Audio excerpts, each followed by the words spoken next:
Our job begins where most advisors stop. Saving money is great, but how do you spend it without risk in retirement? Welcome to Every Day is Saturday with Brad Gatto and Matt Stahl, partners and private wealth managers at Fiat Wealth Management. In this podcast, we aim to broaden your knowledge about the financial world we live in today and make the boring and complex financial decisions fun, informative, and educational. Join us on this journey where Brad and Matt will explore different strategies on how to spend your money without guilt and have peace of mind knowing you are spending it the optimal way in retirement. Hello, everybody. Welcome back to Every Day is Saturday. My name is Matt Stahl here with my partner, Brad Gatto. And we have a special edition for you guys today, which I am very excited about personally. So why is it special edition? Because why not just an edition? It's special. Okay. There's been a long-awaited release of Brad Gatto's book, which I have right here. So if you're watching, he does actually have a copy of it. Yes. If you're just listening, we promise it's really there. If you're listening, you should watch sometime. It's truly entertaining. Oh, yeah. Yeah. We were just talking about that before we started because the angle's not super great. I was like, whatever. Nobody watches it anyway. Definitely check this one out. I'm probably wrong. I should go check to see if people are actually. I've never looked. Have you looked? I have not. Oh. I've not looked at that. Only the audio. Brad's book, Spending Money and Having Fun. Your practical guide to a fearless retirement. Nice finish. Yeah. Hey, before we jump into that, what's new in your life aside from complete? Well, I wrote a book. Yes. I don't know if the listeners have picked up on this yet, but I wrote a book. Other than that, we've had some changes at Fiat here recently, which is, nobody's surprised by. Wait, what? We've hired some more people. So just some stuff at work that's kind of keeping things busy. We have officially wrapped. Well, that's not true. Never mind. My son's in fall ball. I was going to say we've wrapped baseball. That's not true. Not true. We've got fall ball. We got football starting. And that's about it, man. I turned 40 this year. My wife turns 40 later this year. And so putting plans together for my wife's 40th birthday has been kind of I just had this conversation yesterday. I said, I'm kind of done with people turning 40. It's a lot of planning. I felt that way in my early 20s about weddings. Okay, I'm over going to weddings. But so she's we've got that going on. And conveniently, most people that listen to this podcast probably know this. You and I are both from Iowa. We're both Hawkeye fans. My wife turns 40 on the day the Hawkeyes play Michigan at Iowa. Love it. And as much guff as I give my wife about not being a diehard enough Hawkeye fan, because she not only grew up a Hawkeye fan, she graduated from the University of Iowa like you did. And when we watch games together and all that kind of stuff, she's always like, doing other things as well. Yeah. I mean, the world might as well be dead to me when I'm watching a Hawkeye game. That was her request for her 40th birthday, was to go to Iowa City and be in Iowa City for the Iowa-Michigan game. Love it. How about you? Yeah. Soccer season wrapped up and it started again. So same thing with lacrosse season. And we did have a little stretch there where it was quiet, and I was sick for part of that, unfortunately. So didn't get to thoroughly enjoy the freedom. But I think everyone's kind of ready for a routine in our house. Yeah, mostly my wife, I think. It's funny when you talk to most of us here at Fiat have kids, not all of us, but most of us. All the parents are like, school needs to start. Yes. My kids need to go back to school. Yes. It makes you appreciate teachers all that much more. About absolutely. August every year, you're like, okay. Yeah. This was fun. We're ready. All right. Let's jump in. So I'm excited to talk about this. First thing I want to start with is the title. How'd you come up with the title? How'd you decide on this? Well, as you know, and I think a lot of our listeners probably know, our specialty, we don't just work with people in this phase of life, but our specialty is teaching our clients and the families that we serve how to spend their money. Mm-hmm. The phase of life, this retirement phase of life where you have to kind of change your rhythms. You're not a worker anymore, right? Now you've got to live on the money that you saved, and just this whole idea, spending money is tough, and our industry kind of ignores it, in my opinion. And then second to that is having fun while you're doing it. It sounds fun in concept and in theory. And, nobody thinks about this phase of life, this retirement phase of life, as like a negative. Every time you kind of vision cast for yourself, it's always all the positive things. Well, now I've got this money, I've got enough money to be able to do it. And I'm going to do these things. I'm going to travel and go see grandkids. I'm going to, whatever it is that you want to do. I'm going to put a pool in my backyard. But then our experience has been, 16, whatever years in this industry, talking to hundreds, if not thousands of people by this point. The fun part is usually overrun by the anxious part. Doesn't mean they don't have fun, because they definitely do. But my experience has been there's more anxiety than there is fun around this idea. So it's one thing to be able to retire. It's a whole nother thing to do it well. Yeah. And I would define well as that you're just having the time of your life. And so how do you do that? How do you spend money, have fun actually spending money, and not have the anxieties that go along with spending, especially if you're a saver by nature, and to do it fearlessly, which is what's in the subtitle. So it's what we attempt to do every day for the families that we serve here at Fiat. And the book is just kind of an extension of that. Yeah. Awesome. So staying on the same theme, I know that this was a big decision. Everyone else probably doesn't, but the cover art, you spent some time going through and deciding on what made most sense. Well, they always tell you that the old saying goes, don't judge a book by its cover. But the reason it's a saying is because that's exactly what we do. Otherwise, it wouldn't be a saying.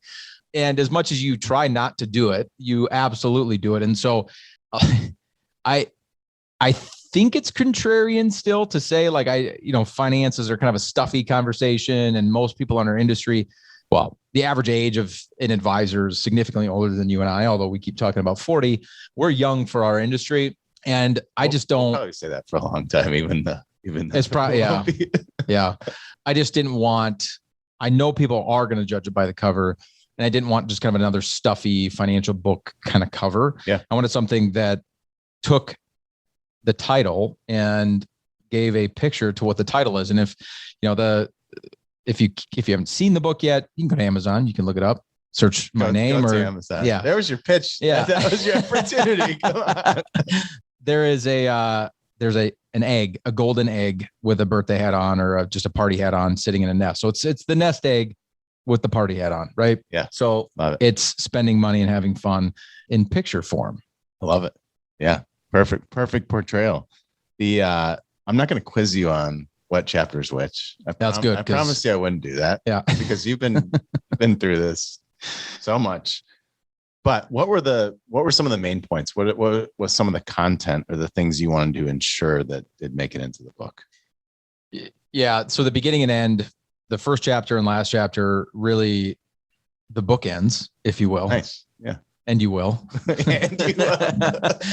Are around behavior and thought. And to me, that's kind of the most important. In the last kind of chapter, that's more of a meat chapter of like a practical like topic, something like Social Security or longevity. The last chapter is on giving. And so start with this idea of behavior, and the last meaningful chapters on giving. And then the last kind of summation or the conclusion kind of goes back to this whole behavioral finance thing. And so for me, it begins and ends with this idea of getting your mind right.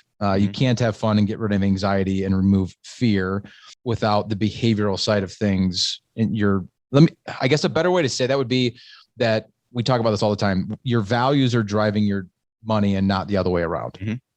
And we tend to start with numbers too much. And does this work from a numbers perspective? And there's a lot of retirees that have the numbers work, at least that we talk to and we interact with, and the numbers are there, but they're not living kind of this fearless retirement because behaviorally they haven't gotten used to the new rhythms of life, and become comfortable with and found planning around some of the things that can cause disruption for retirees. And so for me, it was important to start and end with this idea or concept that it's not all about the numbers. In fact, that's not where you should start at all. Mm-hmm. You should start with the values side of life and what you want out of life, and then truly define what are the things that you fear and how do we design your financial life in a way that those fears are covered, or that you don't have to fear those things anymore. Yeah. Love it. As far as the process goes, when you went through this, I learned a little bit just from outside looking in and hearing a bit from you, but What would you say? What was the most surprising part of this whole process? Well, if you know me, you know I tend to jump into things without asking tons of questions or really diving into the details of what I'm getting myself into, which can really come back to bite you in the rear. But there's definitely something positive about it in the fact that if I had known what I know now, I don't think I would have done it. That's gonna be The extreme example of that is kids. Like if you truly understood without how much you didn't understand the love you can have for your kid, that you just understood the work that went into it, and you could have a practical, like if you could you can't spreadsheet out a kid and get to the end of the spreadsheet, be like, well, yeah, this makes perfect sense. Like on a spreadsheet, a kid never makes sense, but you love them so much that it's worth absolutely everything that's on that spreadsheet that doesn't make any financial sense. And so this is a labor of love for me. I'm not good with anything that requires tons of steps. And I also am not good at all with like review. Now, I was never the kid that I had to write a lot of papers in college because my major wasn't like I didn't have tests at the end of my semesters. I had papers that were due. I never reread my papers. I would never write the paper and then go reread it and make sure that it made sense or anything like that. I would just write it and hope that the red squiggly line showed up where they needed to, where I misspelled words. And so the process of writing the book and having to edit it multiple times, it was just painful. It was just absolutely painful. You know, it's like looking at yourself in the mirror and listening to yourself talk. It's just like cringeworthy to me. You should be used to that by now. Oh man. I don't go back and rewatch, like our inner circle workshops or the public workshops that we do. I don't go rewatch any of that stuff. So that was the hardest part for me. It was just, you have the first edit and I just want that to be done. But I know when you put a book out, that's not good enough, right? You can't just submit the paper at the end of the semester and be like, I'm going to get an A on content and a C or a D on my editing skills. And I'm just going to live with the B-. You can't do that when you publish a book. So least favorite part was the editing. Oh, for part. sure. Yeah. Yeah. Going back through it again and again and again. What was your most favorite part? So I had a company help me through the whole process from beginning to end. And because I am the way that I am, and I'm not going to go out and do a bunch of my own homework of what it takes to write a book. I just know I want to write a book. Having a company to help me think through the things I would have never thought through on my own. Like you have to write acknowledgments. You get to write a foreword. What does that look like? And like, what are some of the things you need to think about when formatting? And what do you one of the things I really appreciate about the company I worked with was they helped me think through my end result of, well, what do you want the book to do? What do you want it to, what's the whole purpose? Why are you even writing it in the first place? Mm-hmm. And like little things. The more I thought through it and they asked these, super good questions, I was like, well, I want them to be able to read it in a day. If they really want to sit down and read it in a day, I want it to be a day like thing, 4 to 5 hours max. And I want it to be practical. I want it to be this. I just kind of went through all this stuff and they helped me kind of cast the vision for the outcome I wanted and then work backwards into what that means the book needs to look like. And so I actually, by the end of it, got to the outcome that I wanted.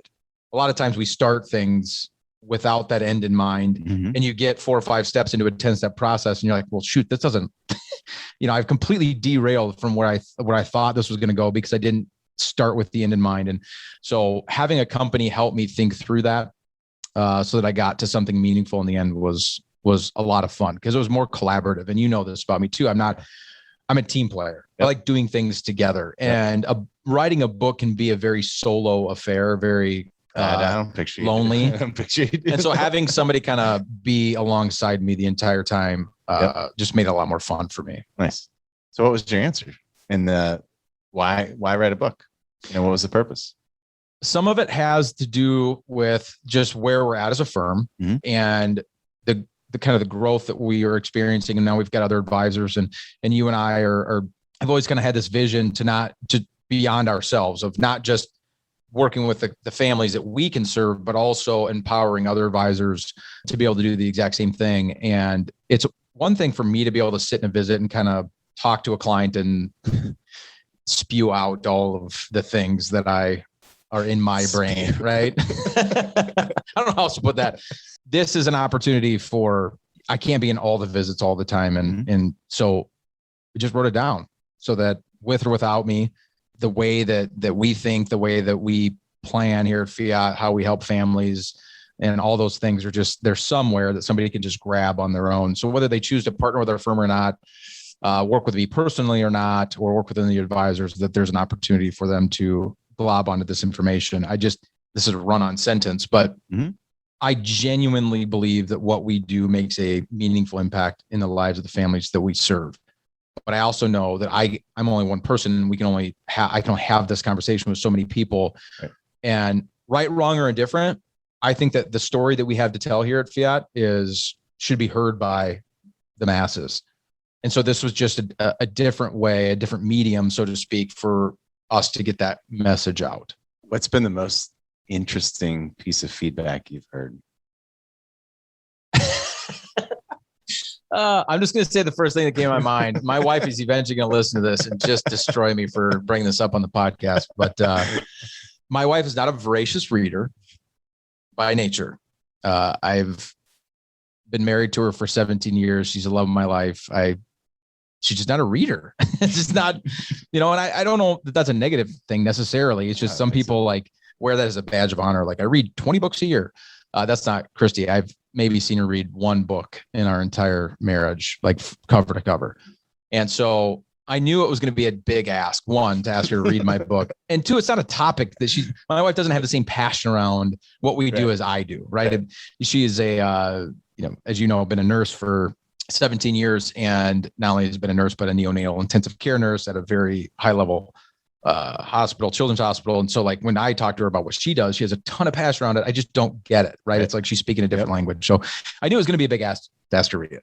So anyway, book comes, and we have the book at the house, and my wife goes, how does she put it? She said, I started reading your book. I was like, oh, really? She goes, yeah, it's actually pretty good. Like, she was a bit surprised.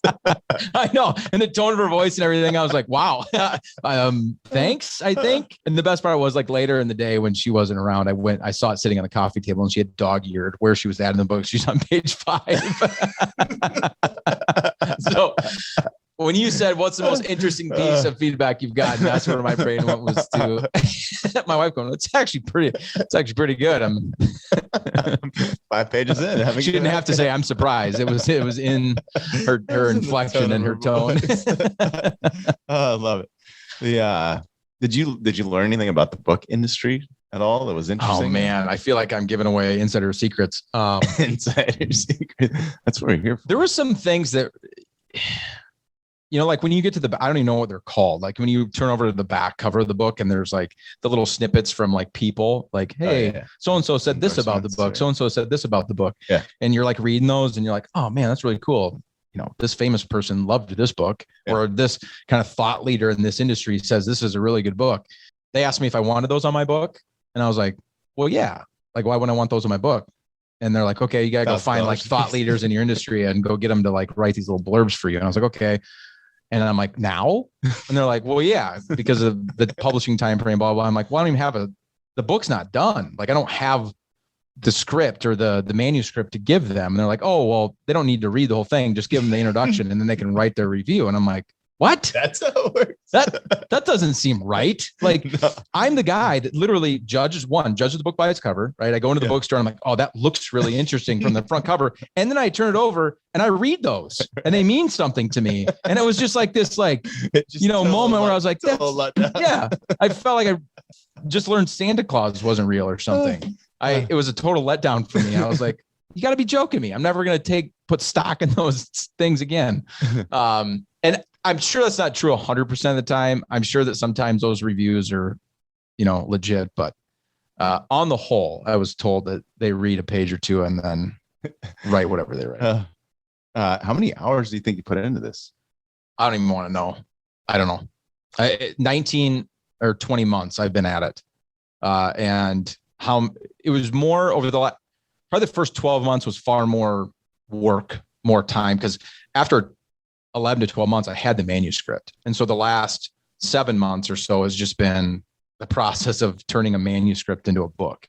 And that's everything from designing covers to deciding what size you want the book to be, what the font to look like, some of the graphics in the book, and getting them sourced properly, which is literally like poke my eyes out decision like, oh man. Yeah. It's kind of like planning a wedding by the time you get, but so the first 12 months was definitely a lot more. I don't know how many total hours. I wouldn't even begin to guess. It's a 3-digit number. Yeah.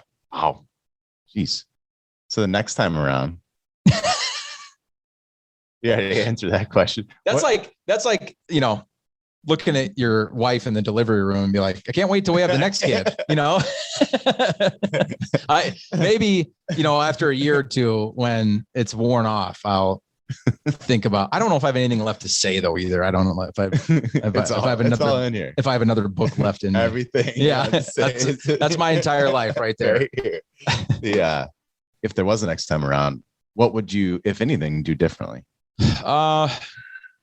Well, I'll answer it this way. If I ever were to write another book, it would be more personal about my story and why I actually have any passion around this area of financial planning for families, because my background doesn't tell you that I ever wanted to be in financial planning, ever planned on being in financial planning, received college education around financial planning, like just nothing. There was just, my path was going left and financial planning was going right. And then all of a sudden our somehow paths crossed, intersected, or whatever. I ended up in this industry 16 years ago, but it was never part of my plan. But because of the way I grew up and not having any money, I have a huge degree of passion around other people being meaningful with the money that they have. Because it's one of those things in life where you don't appreciate things until they're gone. Right.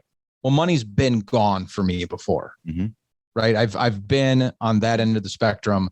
And so I think I have a different appreciation than some people do. Not every, there's a lot of people just like me in that realm, but that's where my passion comes from. And so if I were to write another book, it'd have to do with more of my story of why I think it's so important to be intentional with your money, because of how many areas of your life and how many tentacles in your life come from the financial decisions that you make. Yeah, absolutely.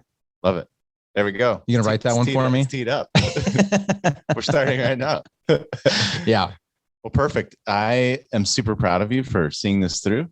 Like, this is a big project. I think this is a super unique message. So I know that I had some part in helping you structure some of this, but you did all of the heavy lifting. So, well, the good news is it wasn't cheap, which is what part of the reason I kept going. Right, you already bought it.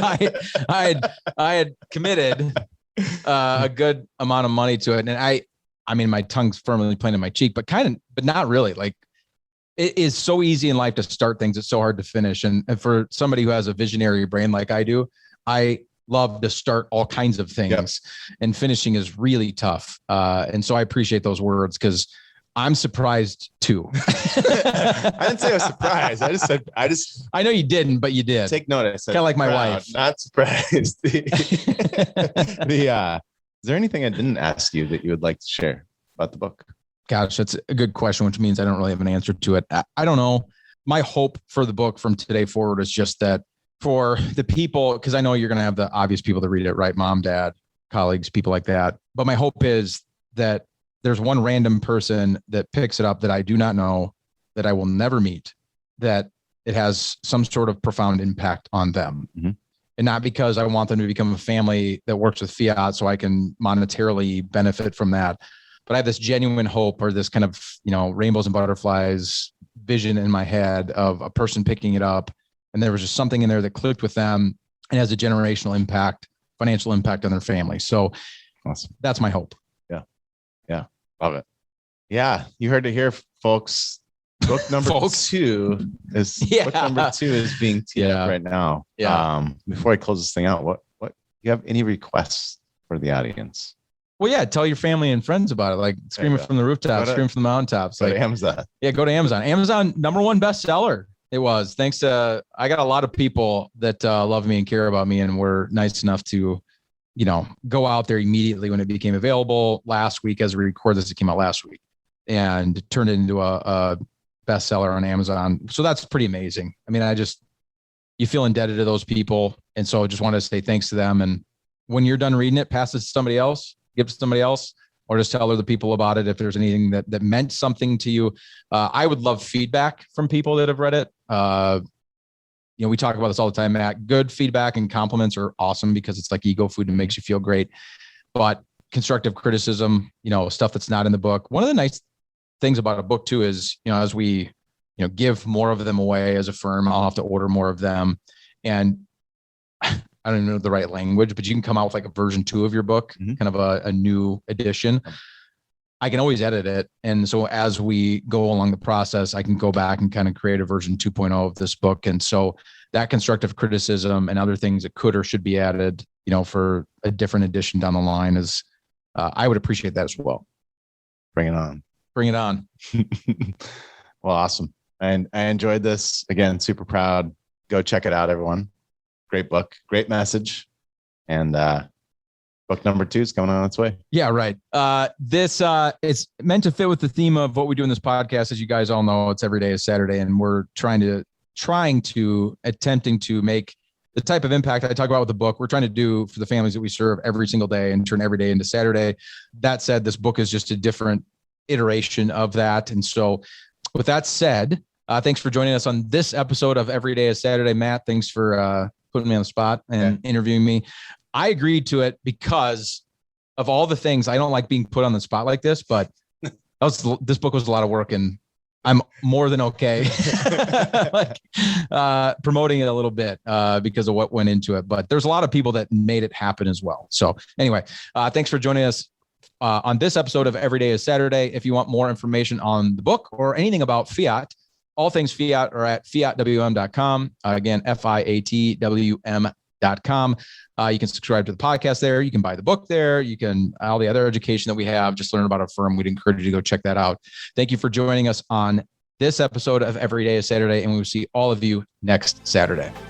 Thank you for listening to Every Day is Saturday. Click the subscribe button below to be notified when new episodes become available. The information covered and posted represents the views and opinions of the guest and does not necessarily represent the views or opinions of Fiat Wealth Management. The content has been made available for informational and educational purposes only. The content is not intended to be a substitute for professional investing advice. Always seek the advice of your financial advisor or other qualified financial service provider with any questions you may have regarding your investment planning.